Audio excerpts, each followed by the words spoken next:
Sure, I can hear you. Yeah. I would like to apologize to our viewers. We had some technical challenges. We are trying to fix that. But anyway, since almost half an hour has passed, we wanted to start the program. So I want to welcome everyone. Thank you for joining us to discuss this very important topic. And I also want to thank our guests for accepting our invitation on behalf of Land Bank and Development Corporation to discuss about this important topic. It is an honor to introduce two renowned women on this very important topic. Our first speaker is going to be Dr. Fasool Asafa, of course, who does not need my introduction because she is a public figure. Dr. Fasool Asafa is currently a commissioner with the rank of a Minister of Planning and Development Commission. She has several years of teaching and research experience at different institutions. Prior to her appointment as the Minister of Planning and Development Corporation, she has served in different administrative positions. Dr. Fasool Asafa has been a member of several national and international organizations such as Initiatives of Change, which promotes responsible leadership and change in Africa and elsewhere. She's also a member of the Interfaith Peacebuilding Initiative. She has participated in several national and international research and related conferences in Africa and Europe. Dr. Fasool Asafa has studied regional and local development studies at the College of Development Studies at Sabah University, and her doctoral studies at Justus Liebig University in Germany. Our other speaker, we have Ms. Birhane Damase, who is the co-founder and managing partner at Safest Growth Capital Partners, a private equity firm primarily focused on investments in Ethiopia across all sectors. Ms. Damase has over 10 years of private equity experience in Ethiopia and has previously worked as corporate finance and risk management professional both in the UK and Ethiopia.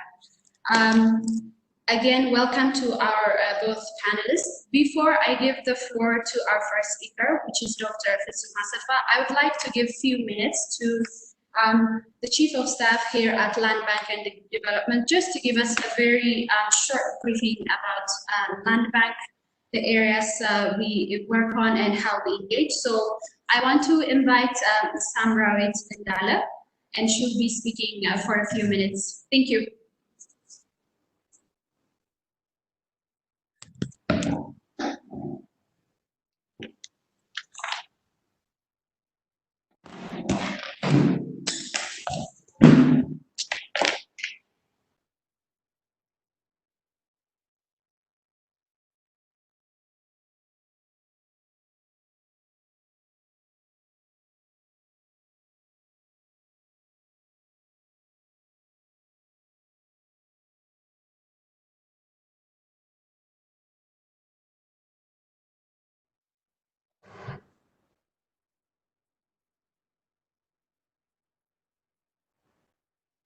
Thank you, Dalia.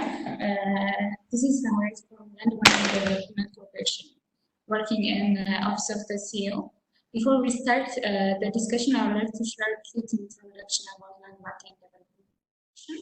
So, Federal Land Bank and Development Corporation is newly established self-funded government enterprises tasked with administration, management, and development of federal land holding and buildings.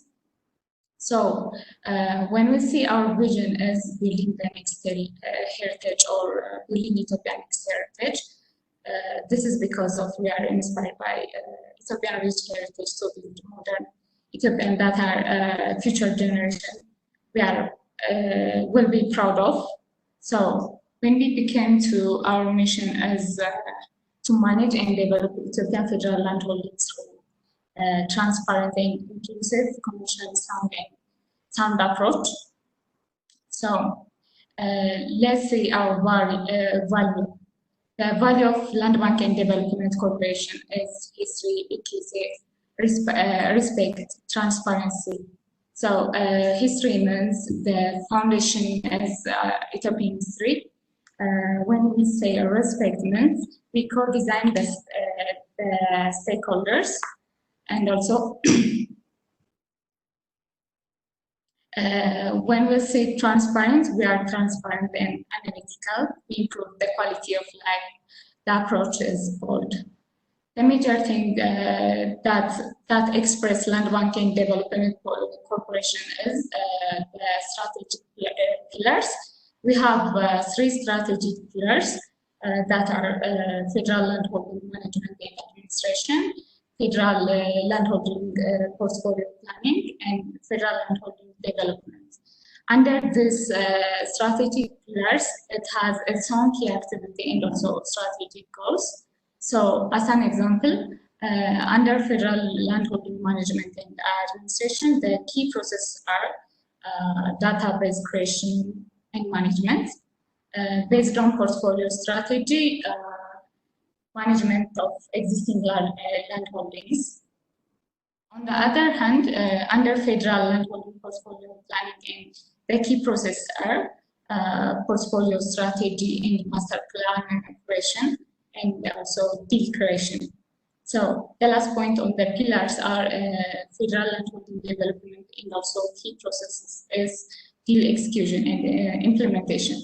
These are the major points that I would like to mention. Thank you. Ms. Dalia, we can continue our discussion.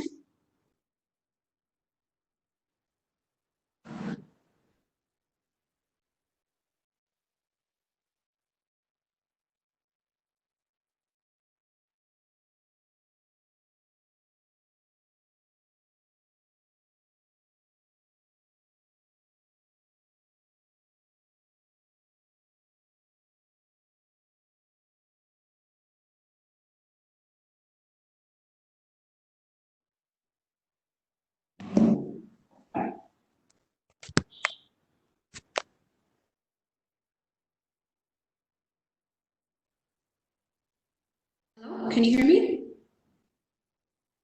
Okay, so again, for those of you that have just joined us, this platform is organized by Land Bank and Development Corporation. Today we're talking about impact evaluation of government holdings and development. I've already taken a few minutes to introduce our panelists. So without further ado, I'm going to give the platform for Dr. Fisum Asafa. Dr. Fisum, please go ahead. Thank you. Thank you so much, Dalia and Densa, for arranging this and for inviting me to talk on this important topic. My talk will focus on 3 things. First, I'll try to give some background to my discussions, and then the next 2 areas will focus on factors to be considered in valuation, and then some more details on methods of land valuation and related advantages and disadvantages of each method. Just to give some background to the topic, as part of the wave of reforms that the Ethiopian government is undertaking at the moment, several activities are underway to modernize and deepen the regulatory framework and the institutional setup of land administration. And this institution is part of that reform process. And because we really believe that this is imperative in supporting inclusive growth, efficient use of resources like land, and improve, of course, ease of doing business, which the government is really trying to work on, so that we have a better environment for investors, to come and invest. So these are just few things among other things that such reforms will bring as benefit. As we know, though, the federal government possesses user right to several land and properties, related with the land, we lack, comprehensive, efficient system of managing those land resources. For instance, we can talk of houses owned by the Federal Housing Corporation, user rights on vacant plots, again, land on which different infrastructure are installed on, like telecom, power, and others. So even if we have these resources at the disposal of the federal government, we never had a system in place to really efficiently manage and administer these land resources. So this reform, as I've mentioned earlier, is part of really establishing such comprehensive system to have a better, to really reap the benefits of such resources for the betterment of the society, for inclusive growth, as I've mentioned earlier, and improve ease of doing business. Regardless of the valuation paradigm we follow, because there are several valuation paradigms, I'm sure later on whether Obrane will mention some of it. Regardless of that, land valuation should really take into consideration three important things, which is secure. The first one is about security. The individual or a company who possesses the right to use that land must have, ensured security at least for a reasonable long time over that land, so that it really encourages investment on improvement of that resource. The other one is it must be legally enforceable. Otherwise, the government won't have enough adequate ground to really enough information to enforce laws and rules, regulations concerning that specific plot. And at the same time, if that land is required, if that land is needed for other purposes, it will be really difficult to really identify who really owns or has the right to use that land unless it's legally enforceable. The other one is that land must be marketable, marketable in a sense, either if it is like in some countries, land tenure systems are different from our country system. In our case, whether it's government or business enterprises, they have the right to use the land, not own the land, but in any way, that land must be marketable. Otherwise, valuation will definitely be difficult. Passing to the next point, having said this, the government's objective in pooling resources, including land resource, which is really important, is to really, to allocate resources like land to maximize social welfare. So all resources are supposed to be pooled, especially the resources at the disposal of the federal government. So maximizing social welfare again requires identifying or really calculating the economic value of that resource or that land. So which means here economic value may differ from the market value or price, where the demand and supply rules really govern the price that must be set for a given plot of land or a given area. So economic value definitely differs from market value most of the time for several reasons. For instance, markets maybe not competitive. Unless markets are competitive, we cannot find or really get the real market value or the real price of that specific item, in this case land. And in some cases there is absence of market. For instance, in Ethiopian context, land cannot be sold, so which means there is absence of market for such important asset, in which case we have to really see the difference between the market price and the economic value. And the market really value or the market price may not represent the true economic value in such situations, because lots of distortions may really be involved. The other is concerns regarding aspects other than efficiency. We use markets as efficient allocator of resources, but there are issues of equity, issues of distribution, fairness in those kind of situations. Our decisions shouldn't really stick to only the market value of that specific item. The other is learning by doing, and going for second best approach, encouraging manufacturing and industries, for instance. So if we really stick to the market value or price of land in allocating that resource to different uses, it may discourage such investments in manufacturing, which we really want, for instance, in this time in Ethiopia, so that we really ensure structural transformation, which happens in shift from low productivity economic activities to high productivity economic activities, which means shifting mostly from agriculture to manufacturing, for instance. In which case, we cannot really only stick to the market value of such assets if we have to encourage manufacturing industries. The other point I want to discuss on is factors that must be considered in land valuation. Here, the critical factor that determines the valuation of public resources, maximizing its economic value, as I mentioned earlier.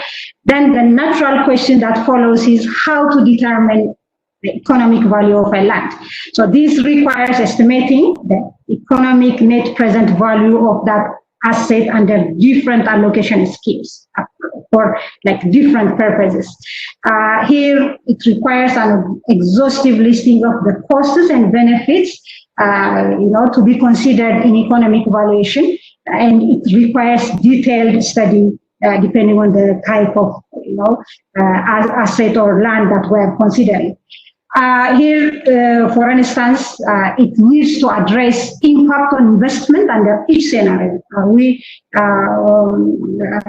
Is this land supposed to, be allocated to residential areas, business areas, or is it for manufacturing, industries, or other purposes? So, what will be the impact on investment under different scenarios?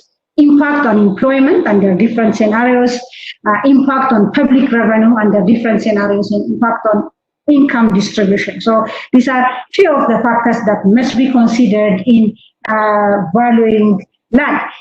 To mention some more details on valuation methods, there are two methods. Market-based valuation is the first one.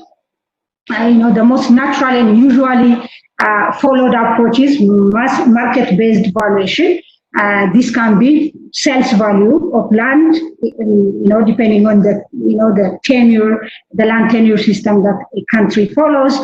In our case, sales value cannot be considered because we own the right to use land, not the land itself. So in that case, lease price replaces the sales value in long-term leasehold landholding arrangements. So market value or market-based valuation system has its own advantage and disadvantage.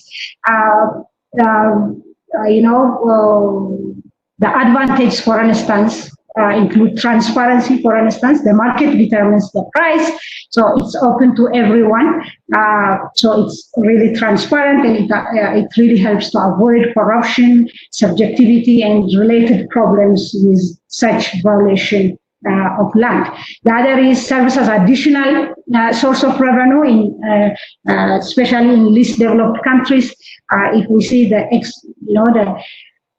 experience of China and other least developed countries, they used their land as source of public revenue, because in such countries and in Ethiopia itself, raising tax revenue is really difficult. The economy is not really generating the amount of tax or income or public revenue that it should or it's supposed to be. So in that case, the government may use this as a source of additional revenue. Also, insurance revenue is raised from direct beneficiaries in this case. But it also has disadvantages, like discourage investment in the manufacturing sector if if the land is to be valued by market-based approach. It will definitely be difficult for manufacturing companies where it requires huge investment, and the return on that investment won't happen very fast, and it really increases the cost to such manufacturing sector. So it also limits learning by doing and limits the ability to enact second-best approach. Another one is discourage projects that take distributional concerns into account, like for instance, affordable housing programs. If we are going to value specific land based on market approach, it will definitely be difficult to allocate some of such resources to such programs which have distributional impacts in the economy. The other one is setting price by activity. In this approach, different prices of land are set for different purposes. For instance, residential areas usually based on market-based prices, like auctions or lease. Usually, such approaches are used in countries that we also consider as a benchmark in our development endeavors, like China. They use such prices setting for their land resources depending on the activity. So for residential areas, they use market-based prices, but for industry and for other social programs that really are meant to ensure quality, equity of resource distribution, they use subsidized prices to encourage such investments and to really encourage inclusive growth. So this is all, and actually, in fact, it has its own advantage and disadvantage. Of course, such valuation system, like setting prices by type of activity, that the advantage is investment, and it really encourages investment and really is good for really employment purposes in countries like Ethiopia, where unemployment is a big macroeconomic issue. So such type of valuation is encouraged. It really encourages investment in the manufacturing sector because it allows land to be allocated at subsidized price to the manufacturing industries. But it also has disadvantage of subjectivity, transparency, because it's really difficult to estimate the subsidy amount, which really allows for some corruption and related issues in that regard. So I think this is all from my side for now. If there are questions, I will come back. Yeah, thank you so much. Thank you, Dr. Fusum. That is a very comprehensive presentation on the topic. So we will move to Ms. Brahan Dempsey. I give the floor to Ms. Brahan. Okay, thank you for the invitation today to attend this webinar. And I'll follow up with what Dr. Fusum said. I'm speaking today from the perspective of an investor on the impact that valuation has on investors and how investors look at the cost of land and valuation when they're making a decision into the investment. So as mentioned earlier on by Dr. Fusum, valuation, the value of the land is really dependent on what is going to be used for, that is the activity. And other factors that determine the land by itself as a space, but factors that also considered by investors are the terms of the land access, the supporting infrastructure, the contract structure, and the supply and demand also determines the valuation. So mostly when we do investments, in CFIUS, it's a growth investment. So that means the company already exists and we're investing to expand that business. So in that sense, we don't actually look at the value of the land. We see the land as part of the asset that generates cash, and we use the cash flows, future cash flows, to determine the value of that business, and that's how we come in. But on PPP terms, it's usually startups, like a startup of infrastructure projects and things like that. And here again, its valuation is really done on how much cash flow this project or this contract is going to work for the PPP period. So if at the moment when PPPs are done, for example, if it's a power project, then that project knows how much revenue is going to get, for how long it's going to operate. So the costs are known. So they do discounted cash flow of the future cash flows to net present value of the business. And then they provide a share of that for a PPP projects. For example, if the government is taking shareholding, then they would give that percentage. But that percentage, again, is linked to the value of the land. And as mentioned earlier, the value of land in Ethiopia, we don't have any active land transactions database that people can review and reference to. So earlier on, what Dr. Fisum said, we can either do market-based, but we don't have enough transactions to do that. So activity-based would be usually the ones that investors will look at. So, but for example, if we look at our neighbors such as Kenya, much of the land is owned by private sector. So there's a lot of private transaction and data available for how to have that valuation activity. But once that value is determined, the key thing is we need to make sure that it does not affect the general investment environment and also foreign direct investment in particular. So if the valuation that we come up with, whether we use activity-based or market-based, it has to be a price that does not deter investors.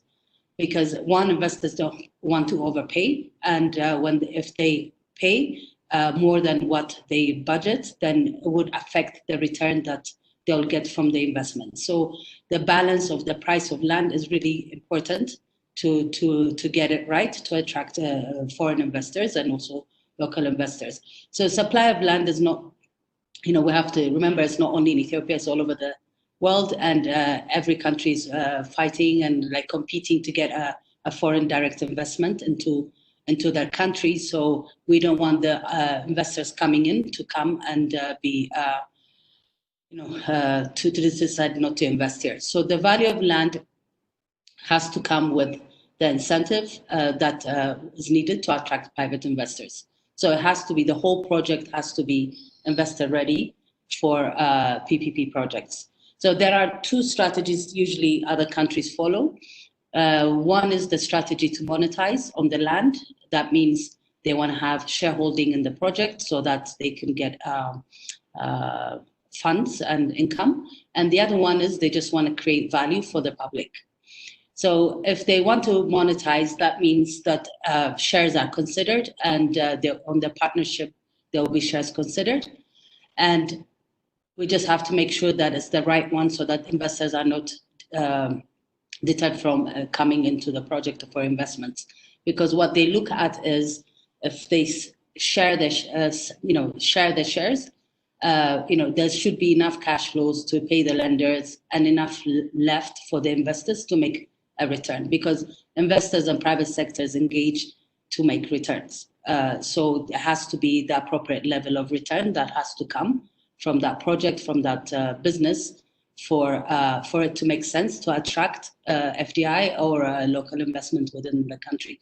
So if the valuation is too high, then investors will either walk away because they won't get the targeted return, or what they'll do is increase the product price by passing the cost to the consumer to generate enough cash for the lender, for the investment to work. So one case in point, for example, Nigeria wanted to do a low-cost housing project under a PPP, and but the cost of land was too high. So what the investor decided to do is, instead of walking away, okay, instead of low-cost housing, I'm going to make premium housing and make an increased return, increased cash flow, so that I can make my return. So really, the valuation has to be right and reasonable to make sure that the investors don't walk away, or the key infrastructure or work that needs to be done within the country is not misaligned from the purpose.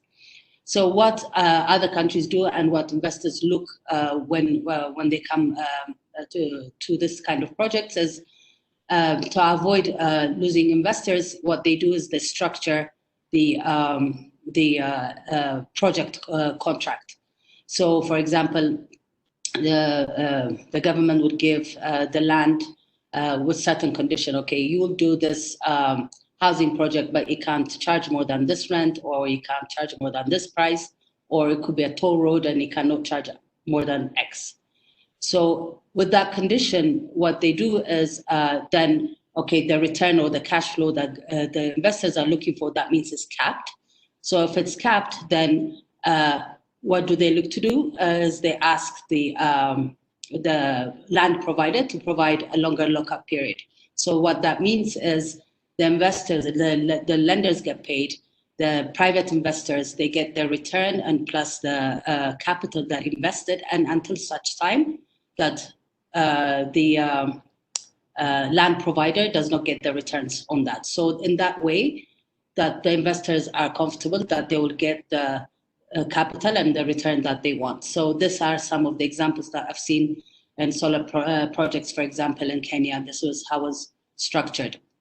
So what other things that I've seen happen in infrastructure projects is also that the government will help, for example, actively to make sure that the project is met on time and it's happening everything as planned. Then in that case, that means the investors will start getting their returns early, so they'll be willing to provide extra value to the land that they're getting.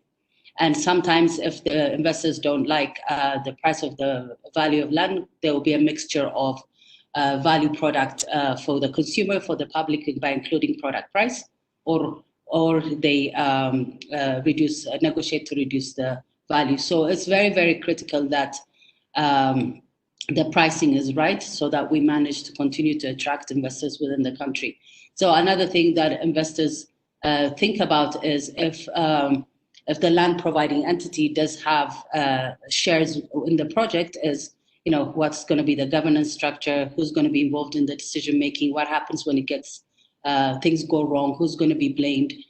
Things will go wrong and additional cash is needed. So are they prepared to provide that additional equity and take the risk as a shareholder within the project? So there's a lot of complexities around having similar level of shares with the private sector.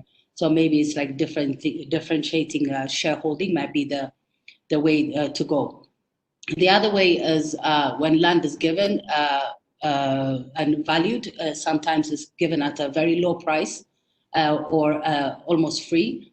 And this is mainly driven by the agenda for value for money for the public. So it's the social welfare aspect that Dr. Fizum earlier mentioned, as if that is the key driver of the project or availing the land, then you control and regulate the product that comes out of it for the good of the public. So these are like the different structures, the different consideration that foreign investors or local investors, when they think about bringing in private capital to investment, and what they consider where there's a discussion about land valuation. So one of the things I wanted to also mention is that if everything is based on how much cash that the project or the manufacturing plant, whichever project it is, generates, if that is the key thing, then, as regulator, we have to think about the fiscal and the financial policies that come around all these things. Because when project is being valued by the activity-based, which most investors do, is the fiscal policy, for example, impacts the country's risk rating premium, which also affects the discounted cash flow valuation methodology of investors. So that means even if the valuation of land is not right, then this valuation the fiscal policy will directly impact the value that the project activity will be, the economic activity of the project. And then the other one is foreign currency. Then there will be a liquidity discount that would be applied. That is important, making sure FX is available for the projects to succeed. And other land policies, for example, in Ethiopia, we don't have, as mentioned earlier on, we have lease-based structures. So the issue with that is if you value land and provide that cost to the project, then how much of that land they're paying for to recognize it on the balance sheet is the actual lease paid. So it's really not reflected in the market value, the asset value. It's not reflected in the project. So all I wanted to say was, like, when we think about land valuation, it's not how much this land is worth today, who's buying it and selling it. This really depends on the activity, the terms around it. Are we making sure that the incentives are ready to attract and investment ready for foreign investors to be attracted and not go to another country, because everybody's trying to be competitive and attract these mega projects to come into the country. So it's a very holistic approach, and just looking at land value is not sufficient, and we need to look at the whole holistic asset. So as mentioned earlier on, to provide the transparency, it's really important that an independent licensed appraiser provides the initial evaluation. This helps with governance and transparency for any investor, domestic or foreign. And like I mentioned earlier on, the challenge in Ethiopia is that there's no sufficient data available. So that's one thing that we really need to focus on if we're thinking, the land value is whether to be leased or is going to be as equity value, or whichever methodology we're going to use. So an investor usually values their assets on a quarterly basis, the projects, and then they're audited on an annual basis. So these movements, these changes, if the regulatory environment is not stable, and if there's any changes in the governance or in the transparency of it, then quarterly they'll be losing their valuation, which means that the lenders don't come, and if the lenders don't come, and then the equity investors also are threatened for their return. So I hope I've given you a full picture of the different issues and the different ways that investors look at when they engage in a country with the land valuation coming into play. Thank you. Okay, thank you, Ms. Brahan. That was very informative.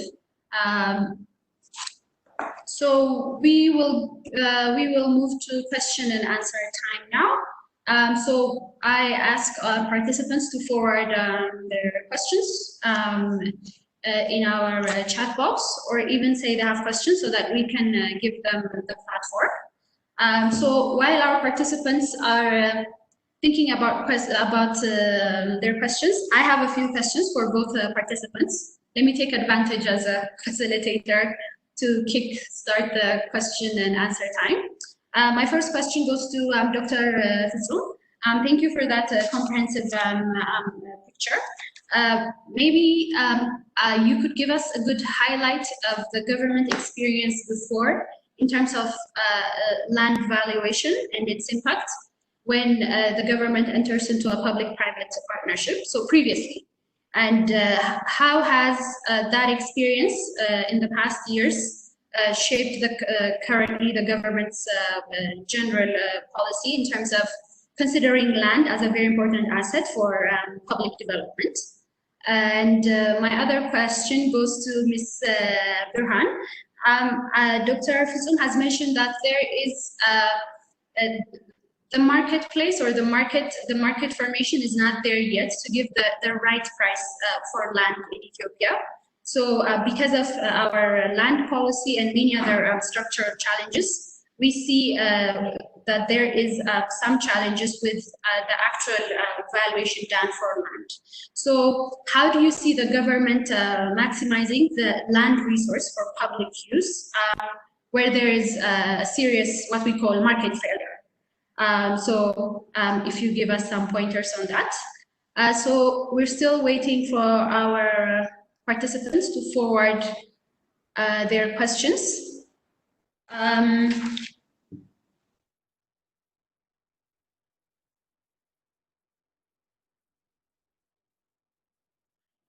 So why don't we start with those questions, and I will bring in those questions as they come in.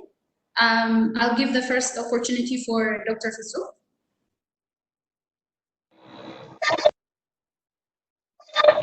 Thank you so much, Daria, for the question. First, I will say the government's experience in terms of land valuation. You know, the issue of land valuation comes to the table whenever the government plans to implement a given project, either development project or other projects, be it standalone project where the government implements the whole project by itself, or PPP, which is actually a recent phenomenon, and we are going into PPP, especially in energy projects at the moment. But the whole issue of land valuation comes when people who live on that specific land should be removed and should be paid for damages, and also given a replace another land to move in. In that case, our previous experience has not been that much really good because adequate legal framework to govern the whole valuation process, and it was not really clear who values the land, who does the valuation of the land. Earlier on, Rani was mentioning about independent valuers, certified professional valuers, but we never had that, and there was lots of disappointments from citizens who had to really give up their plots of land for projects which are meant to be really which are meant to ensure social welfare, but that really caused a hostile environment for investment. If you go to regions now, the environment, the whole environment for when it comes to investment is really hostile, because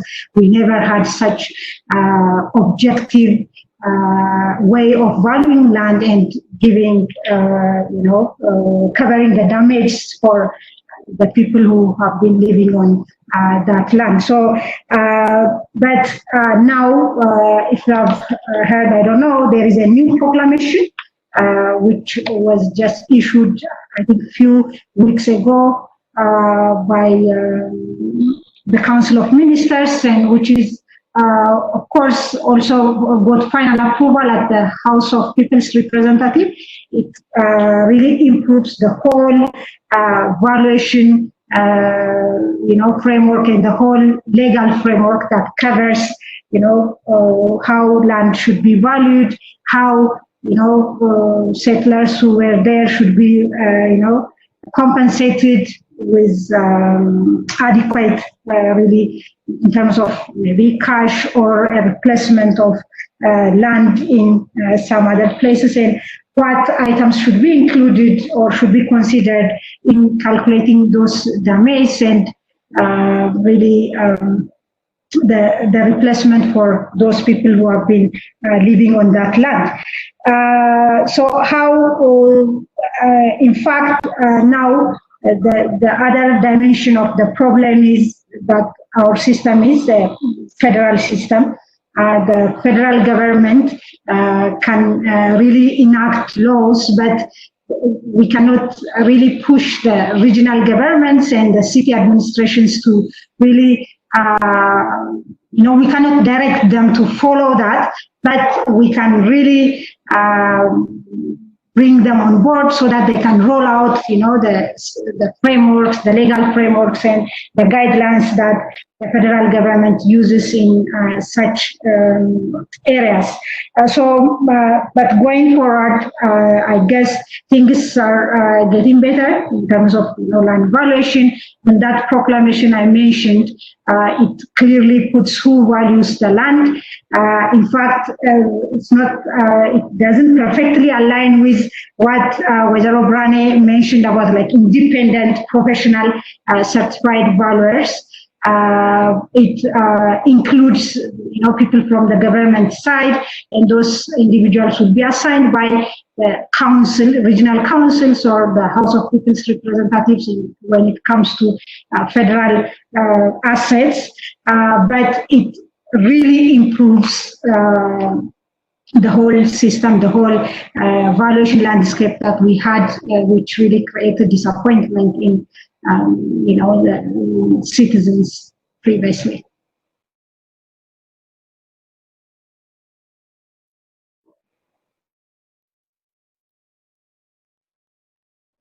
Okay, thank you. So your question was like, given that we don't have the sales data and the market failure of valuing the land, what can the government do? I think that's your question, right? So I would go back to activity based of valuation because of the failure of what we just discussed in terms of the land value. We don't have enough transactions to do that. And, land by itself, sitting there, unless it's productive for investors, it doesn't have value.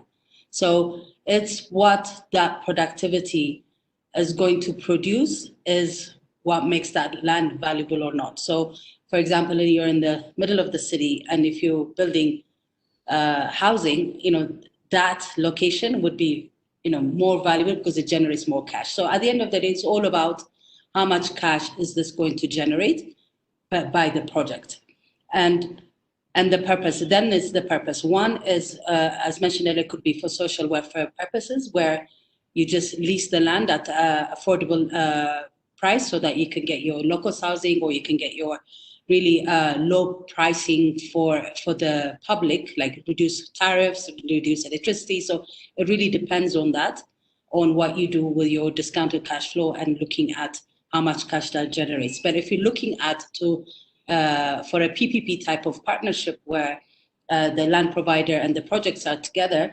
then that valuation again comes to cash flow. So unless that land becomes productive and generates enough cash to give return to the private sector, pay the lenders, and also provide the services that is required, then investors won't come. So you really need to ensure that that project and that land value is either going to be developed by government or is going to be developed by private sector. And if you want to attract private sector, you need to let the private sector invest their capital, take the risk, and also make money. Unless they make money, they're not going to do it. And then for them to be able to make money and do it, then they have to have these basic infrastructure or land valuation at the right price. So if they're making 100, for example, in the next 5 years, and then if the land is costing them, and they were planning to the land cost to be 10 birr, and then it comes at 20 birr, that 10 birr loss is what they look at. And then they go and model it and say, okay, for this project, I don't get enough return to pay this kind of valuation. So it's really a business decision from both sides, and really what the outcome is wanted by the government and for the private sector. And if the land value is not productive, as I said, it doesn't have value. And for it to be productive, then government what they can do is, okay, I might not charge this much for land, but okay, I'll hold you responsible to build this real estate and not sell above this price. Or if you're building this road, you can't, control. And the government gets a lot of benefits. It has job creation, tax collection.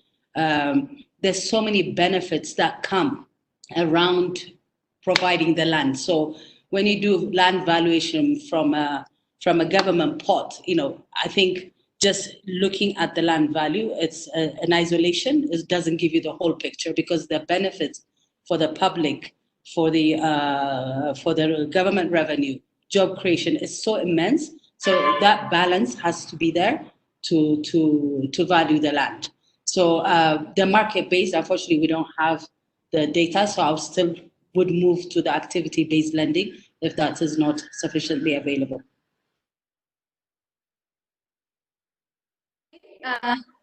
Okay, thank you for that, Ms. Burhan. We have a few questions that have already come in. So both of you have touched a little bit on this, and I would ask further elaboration. The first question is, to what extent does the government want to expand valuation or land valuation? Maybe Dr. Fizum, you can touch on this with linking it to your 10-year development plan. The next question is, who will conduct the valuations of companies to be privatized? So I think both of you can comment on this. I know Ms. Burhan has suggested an independent institution. Sorry, Dalia, I didn't hear the second question. The second one. Okay, I can repeat it. The second question is, who will conduct the valuations of companies to be privatized? So I'm assuming because of the land valuation question as well.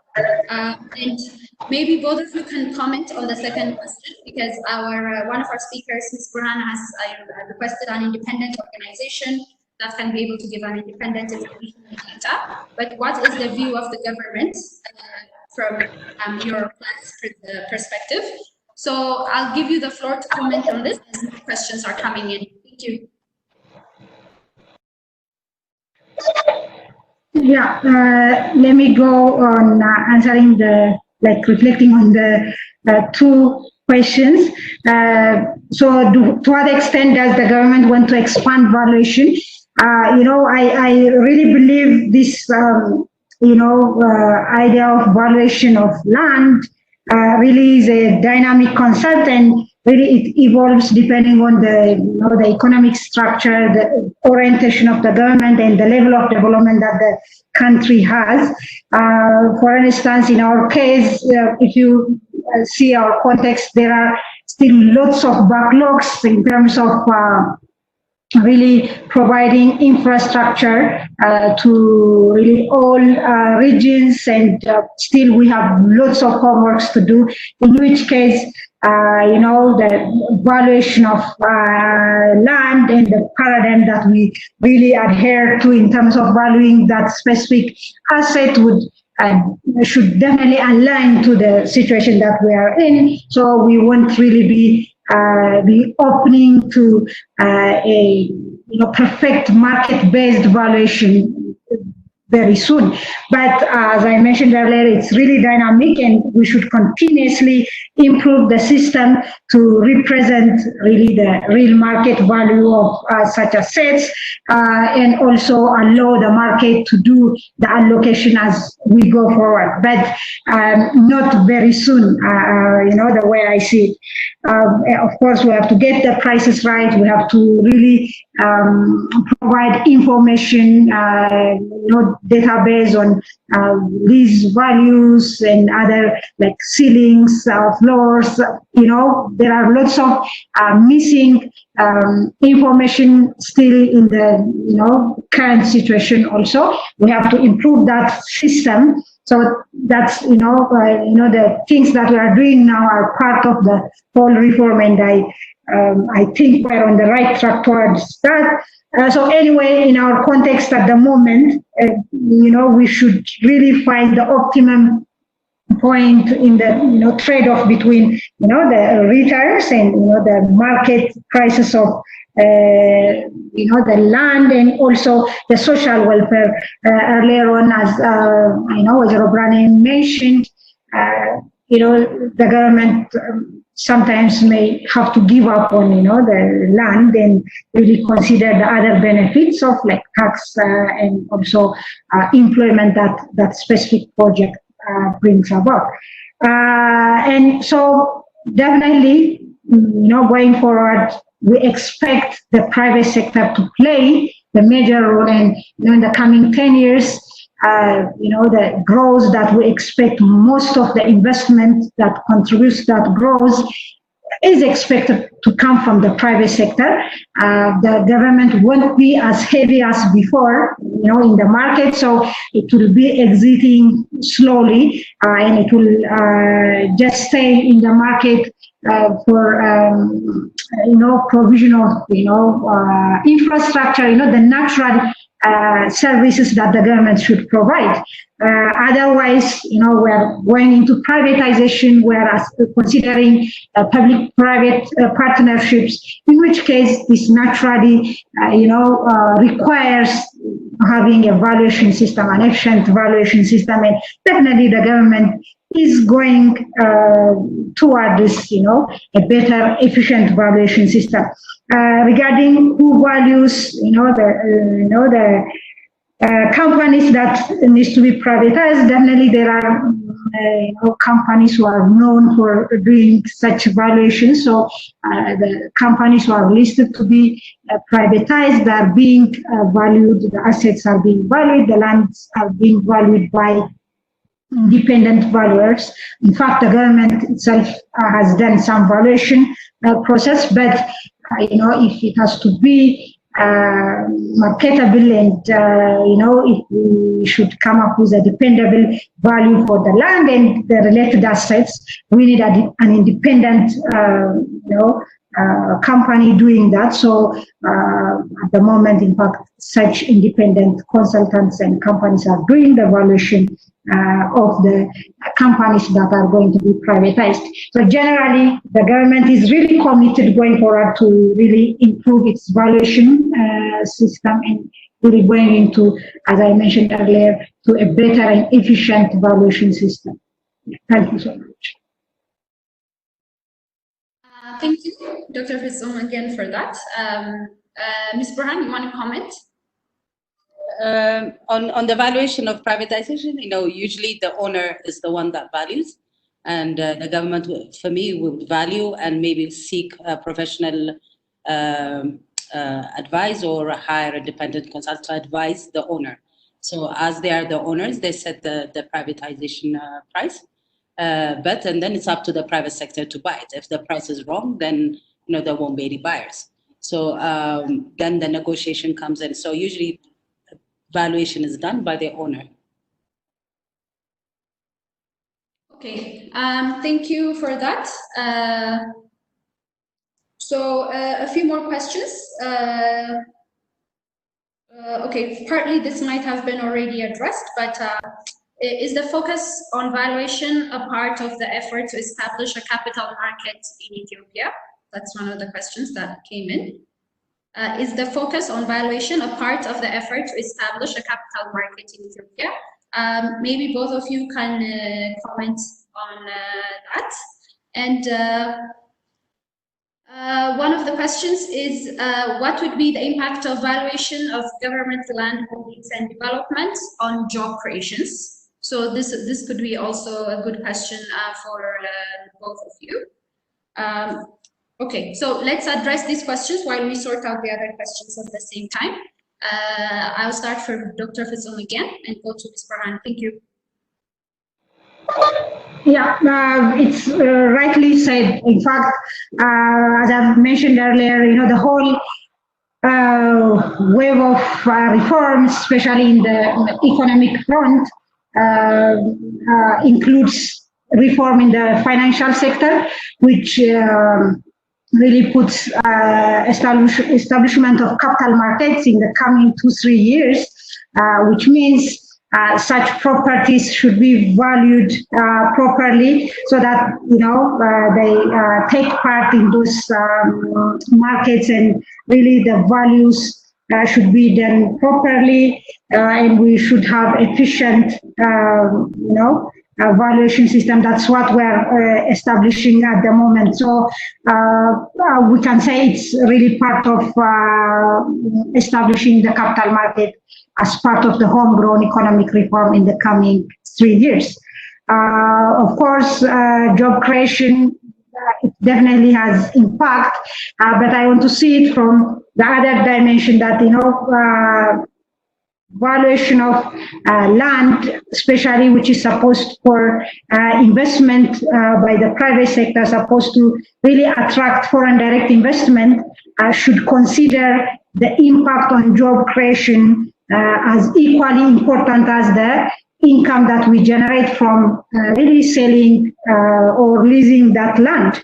So in which case the government will be taking into consideration the impact of that land valuation on job creation. I will mention again Wazir Obrani's statement that said, that sometimes governments may need to really give up, the land so that, we reap the benefits in terms of creating jobs, in terms of really bringing more investments, which ensure inclusive growth.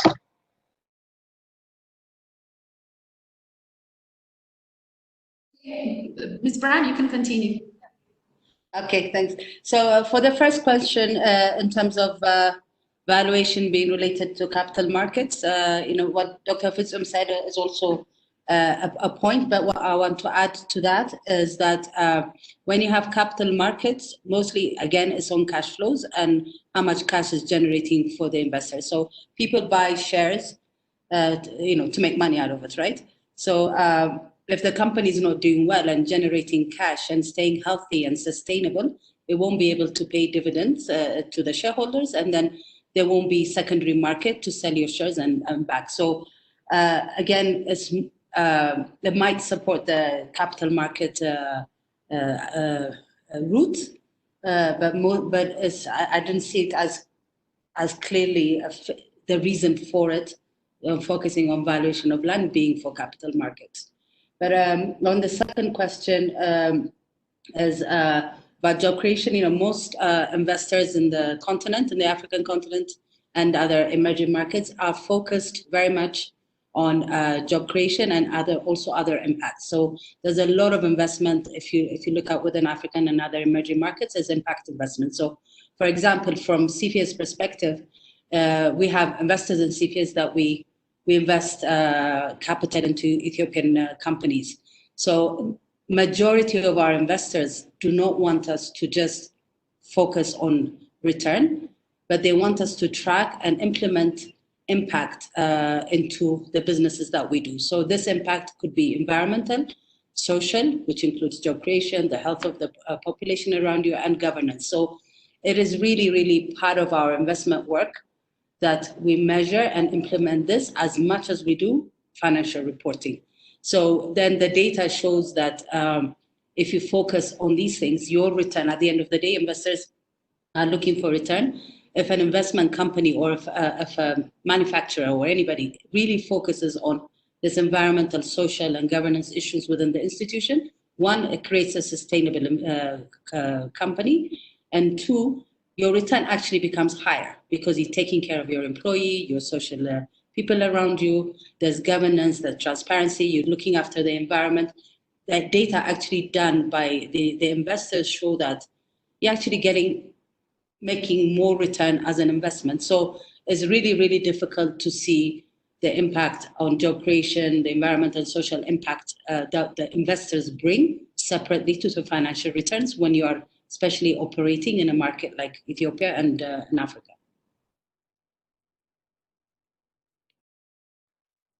Okay, thank you.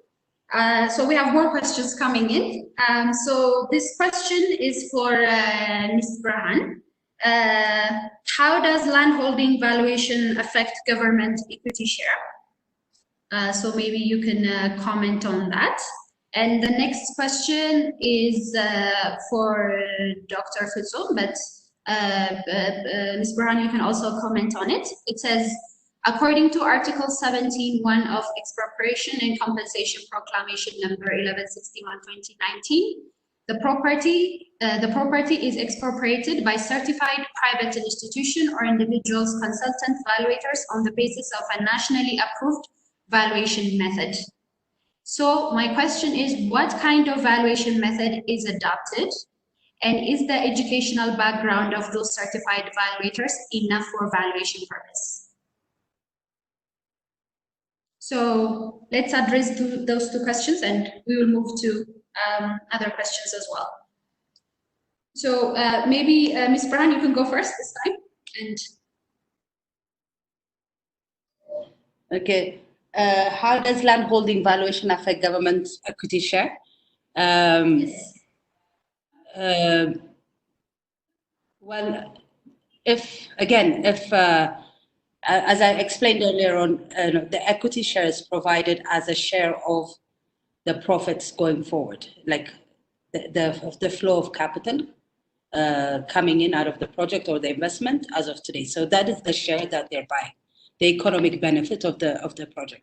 So again, landholding valuation, if it's high, then either the investors will walk away or they'll get, higher shares. For example, if they wanted 20%, they get 20%, but that means is that it might threaten the purpose of the project, because the project then now needs to make more return, more cash flow to get the return that they want. Because before maybe they planned it over 90%, and now they're only getting on 80%. So do I make enough return for this project or this investment with the 80% of the dividends coming to me? So so that's why the discussion earlier on about landholding, how does it impact government equity share? It's really the value is buying a share within the project, the PPP project or whatever. But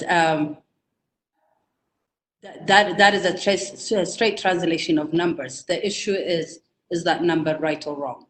Or is it acceptable to the investors, or is it acceptable to the government? If it's not acceptable to the government, what else can they do to get the incentive? So do I wait and get my return later? So it's really depends on how it's valued and how the whole project is structured. So I don't think it's a simple straight answer. This is how it affects someone also, because you have to consider a lot of other inputs. But on the second question, I'm not sure I know the article, or I haven't used independent valuators. So it's very hard for me to judge whether they have the sufficient knowledge or the background to be able to do independent appraiser in this country. Because when we invest, we look at cash flows. So if we find a land that is 100 square meters, but making 100,000 birr, and a huge land making 10,000 birr, we would invest in the small land that's generating more cash. So I don't have the experience to comment on the second one. So let me also say something on the second question that was raised from a given law that mentions nationally approved valuators. I can't say now which valuation method they use, but definitely when such proclamations, such acts are put in place, naturally they would require the people who should value or who should do a specific job, a specific task, should fulfill minimum requirements, in terms of educational backgrounds, experience.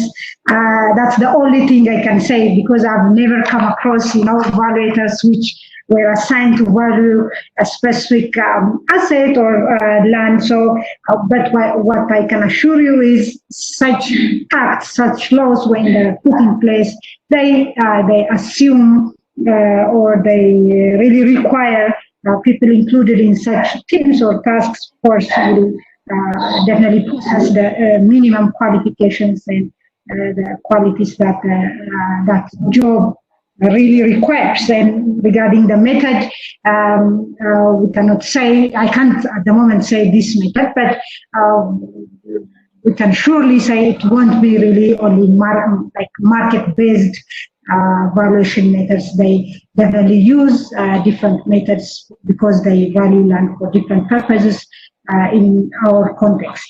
So I think that's the only thing I can say on this question. Thank you. So last question. This is a bit of a more detailed question, but a very important one. What are the opportunities for public-private partnerships for agro-processing that requires access to land in 20 to 40 waradas? So the primary challenge in Ethiopia is the difficulty of processing such land at the warada level. Dr. Fizun, we have touched on it, but who is the institution to even reach out to? I think considering this question, it might be good to talk about the overall legal framework, especially working with federal and regional governments, and the share of responsibilities and the extent of the exercise of land valuation itself. So Dr. Fizun, this is for you, I think. Yeah. Of course, it's really good question. Like, going forward, as I mentioned earlier, I would love to touch one of the strategic pillars of our 10-year perspective plan, which really talks about, ensuring the true leadership of the private sector in the years ahead, in the economy. We used to have the same pillar in our previous development plans, but this time around, we want our growth to come from, the investment in the productive sector like agriculture, manufacturing, and other mining and other productive sectors, which really naturally goes to the private sector. That is the inherent nature of the private sector. The government cannot really invest on those and shouldn't invest in such sectors. It should only facilitate, maybe provide infrastructure that the market won't provide, and also ensure proper regulatory frameworks are in place, proper policies are in place, proper strategies are in place, and creating other enabling environment. So going forward, definitely most of, as I mentioned earlier also, most of the investment is expected to come from the private sector, which definitely means, the private sector will be investing standalone, again, partnering with the government through the public-private partnership.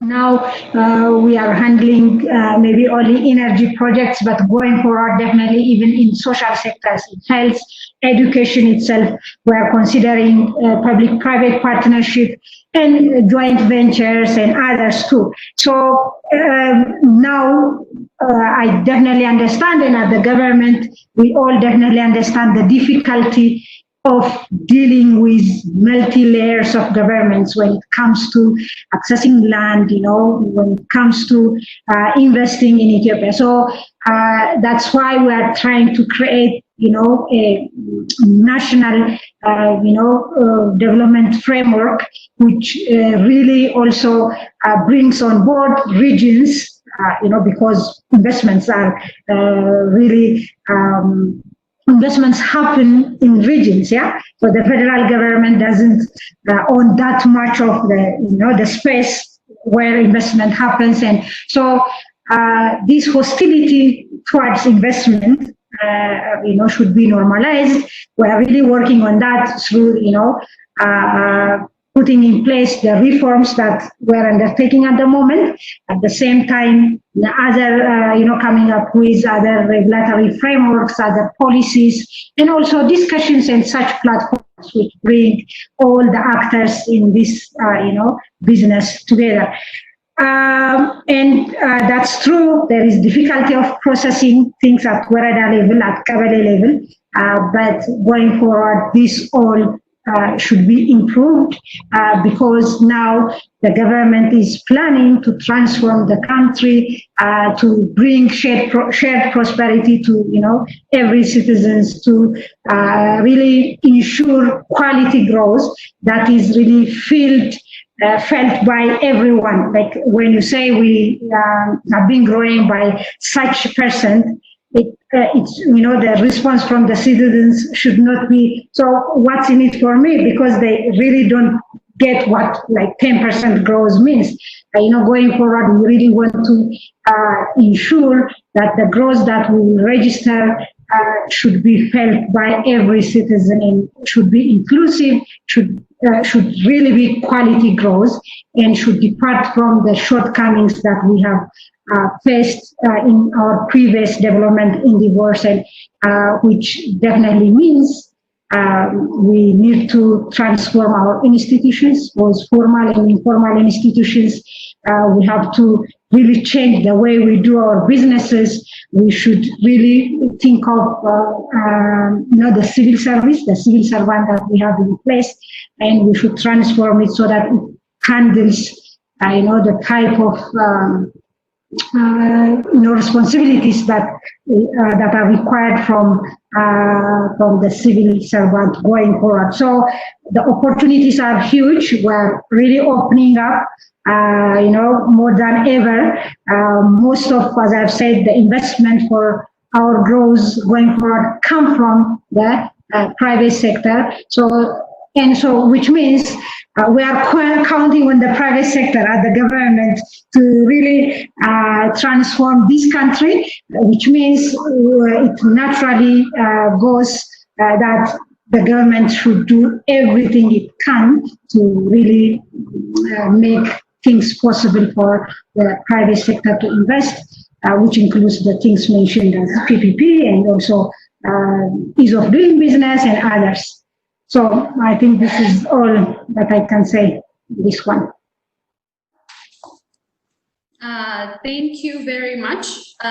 We do have questions coming in, but we are going to hold off for now in the interest of time. But I want to give a minute each for both our participants, just to give a closing remark in terms of the discussion and the overall expectation, both from the private equity side and from government side. So I will start with Ms. Burhan. You have 1 minute or less to comment, and then to Dr. Fitsum. Thank you. Just to summarize, I think it's really great to hear that the private sector is going to be encouraged to drive investments in the country, and which I totally believe in. And private sector has a key role to play in the economic development, as well as job creation and all aspects of the economy.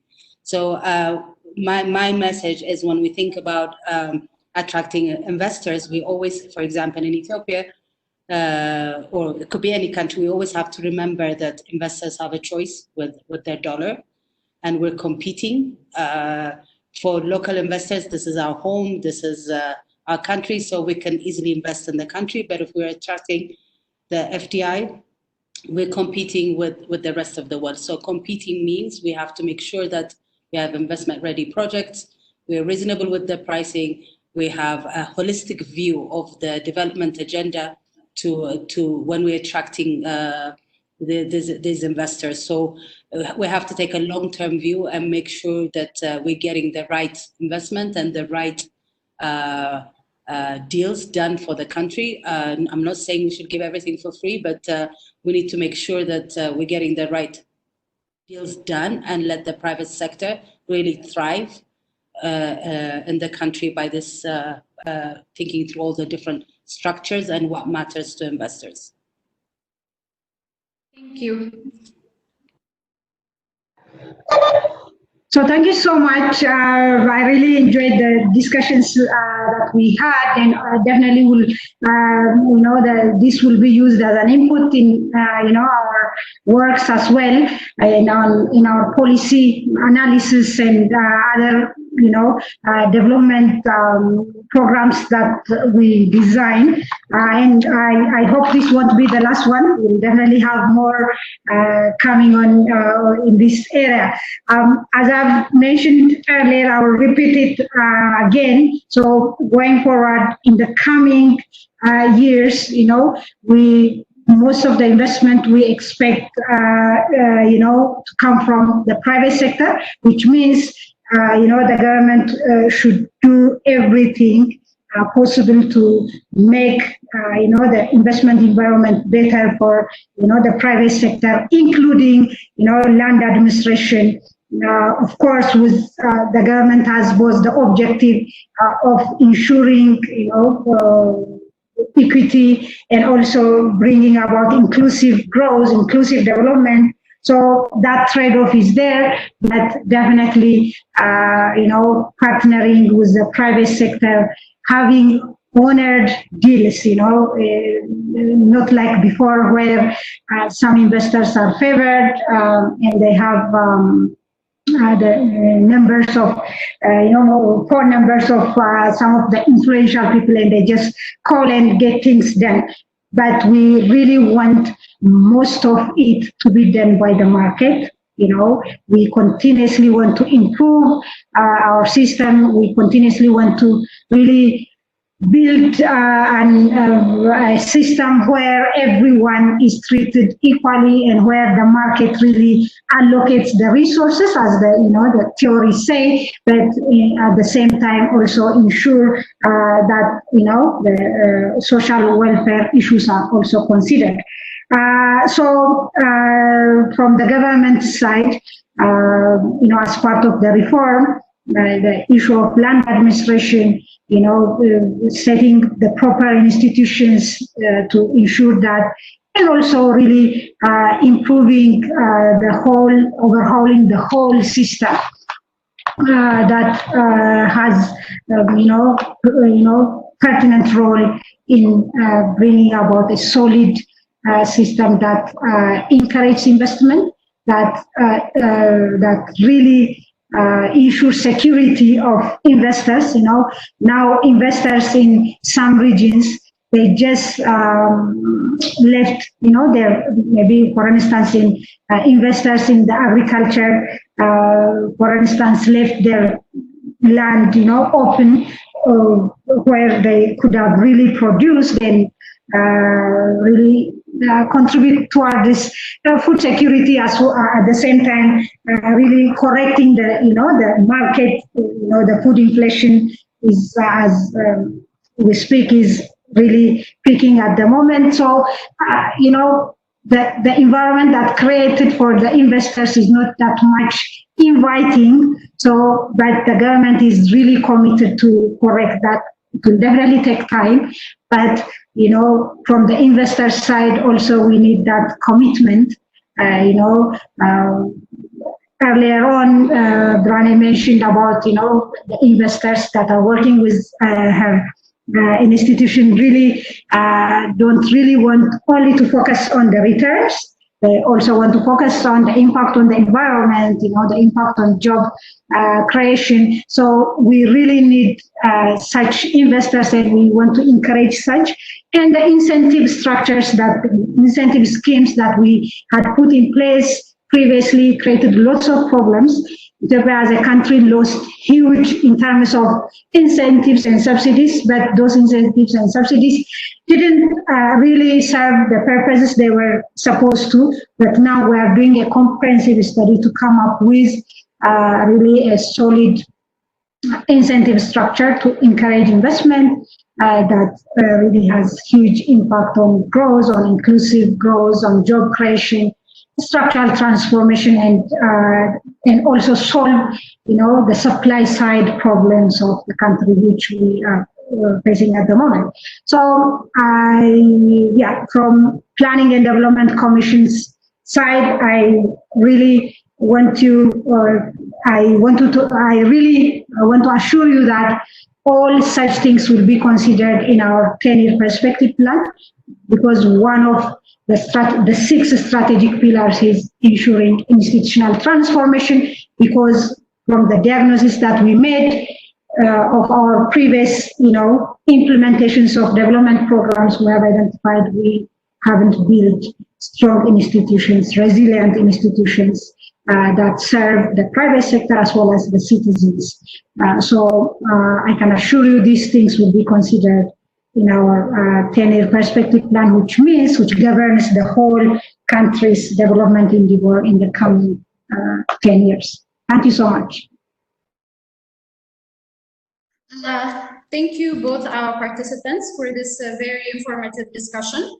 I think in the past hour and 15, 20 minutes, we have dived into very important topics. We've tried to touch points like the importance of legal framework for land valuation, how does valuation take place, what kind of methods do we use, who does the valuation. I think these are very important questions that we need to continue to engage. And also contextual valuation in countries like Ethiopia, we've just developed a market for market valuation or market for land, and also to discuss more deeply about the mutual benefit and profit both for the private and public sector in terms of making the best use of land. We've also looked at private and public-private and partnership. How does that look like, and what are the possible incentives for both sides, both the private sector and the public sector? And very important points to consider from both sides, for example, from the public sector, the issue of social welfare, public use, and also from the investor side, the encouragement of investment with good returns, as well as security of investment. We've raised very important questions with very limited time. So here at Land Bank, we do plan to do this every month, and we will come with consecutive webinars to discuss in depth about these topics, bringing different stakeholders to the table. I want to thank our participants, and I also want to thank our presenters, both Ms. Burhani and Dr. Fisum, for giving us a very comprehensive view of what things look like, both from the private sector and the public sector. You have done quite well in giving us a good picture. We hope to continue to have this conversation and making this a platform that can input for very good and useful policy making. So with this, I will log off, and thank you for all our participants as well.